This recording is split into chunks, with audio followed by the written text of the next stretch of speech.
the security situation in Syria and the support that the European Union can give to it is one of the topics that will be discussed. We are there, of course, also for this. Anwar.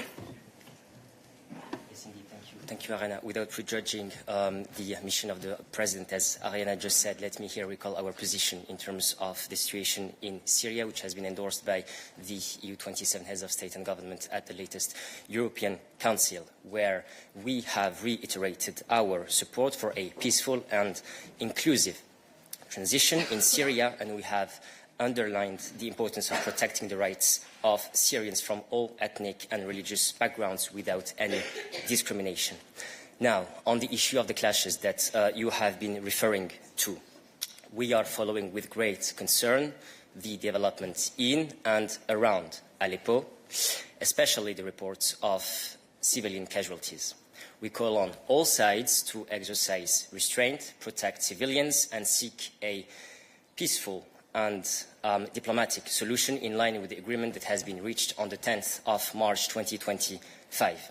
I will also recall here that reaching stability across the country is a key element to ensuring a sustainable and inclusive transition that meets the aspirations of all Syrian people. Thanks. I know I have a question pending on Venezuela, but since we started with the trip of the President to the Middle East, I see that Mose has a question on this from remote. Yes, thank you very much, Musa Probasis Times.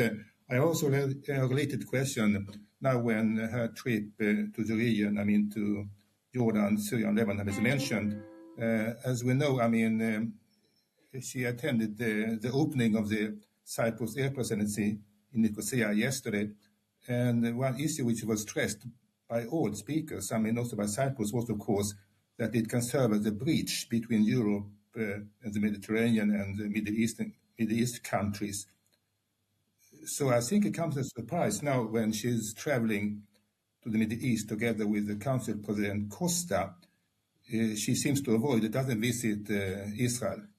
This time at least, although, there are many issues to discuss with them, and EU is so engaged in contributing to President Trump's peace plan. I wonder, is there a special reason for not traveling to Israel this time? And I would like also to ask in this context concerning, the deterioration in the situation in the West Bank, and also the lack of any progress in the transition to phase 2 of the peace plan in Gaza. What is your assessment on that? Yes, that's enough. Thank you.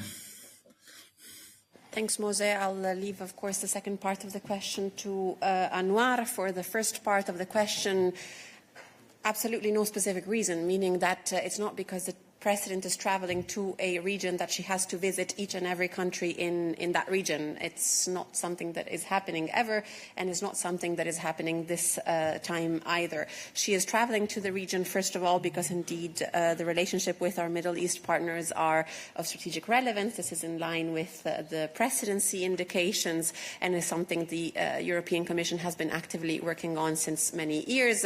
The strategic and comprehensive partnership with Jordan has been launched less than a year ago.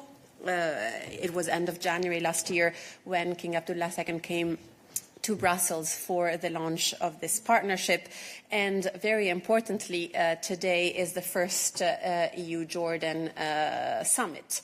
And this is why the President is visiting the region. Then with the occasion, she is indeed extending her traveling to other two countries in the area, which is, as you know, Syria and Lebanon. But there are many other strategic partners that we have in the areas and with whom we cooperate on various levels and occasions.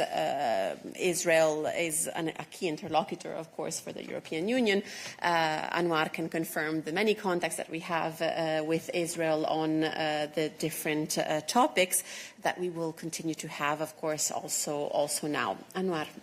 No, indeed, Arena, I would just basically second what you have said, reinforcing also and recalling that the High Rep is, as we speak, also on the ground in the region in Egypt, showing full complementarity between different missions and traveling of our principles, both at President and High Representative level. So this is Global Europe and Geopolitical Commission in action.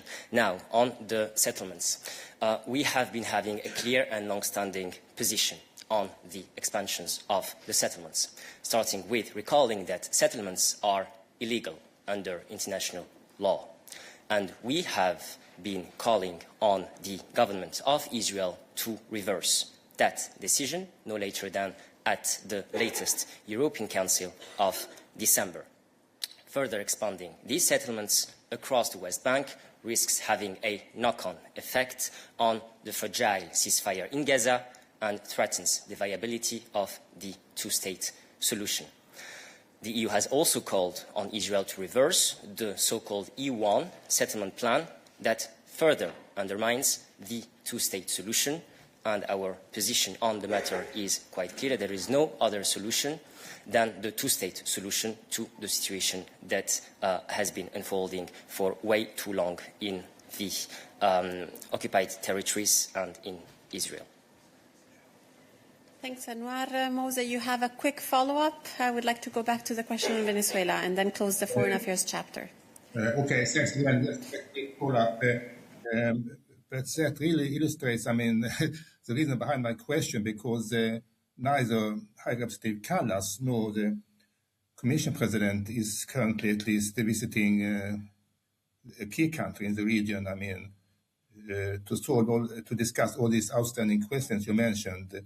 And it seems that EU is only, let's say, issuing statements, but not discussing them with Israel or trying to do anything else, I mean, to promote the peace plan. Thank you.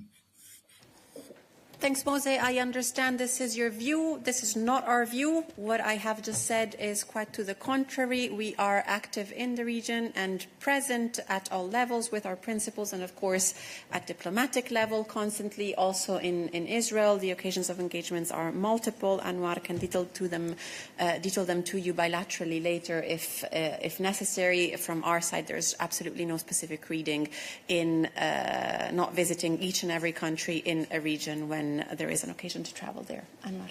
Also, just to stress that at the core of diplomacy, you have dialogue, and the dialogue is not necessarily with feet on the ground. You can also have it offline, online, and this is what is happening throughout all the year, across the board, across the globe, with the High Representative regular contacts with all her interlocutors, starting with, on the matter at hand, her interlocutor, the Israeli foreign minister, together with the regular contacts at the level of the president. So these are your words, Mose, but please also stay reassured that diplomacy happens also from Brussels and not necessarily in respective countries. Thank you.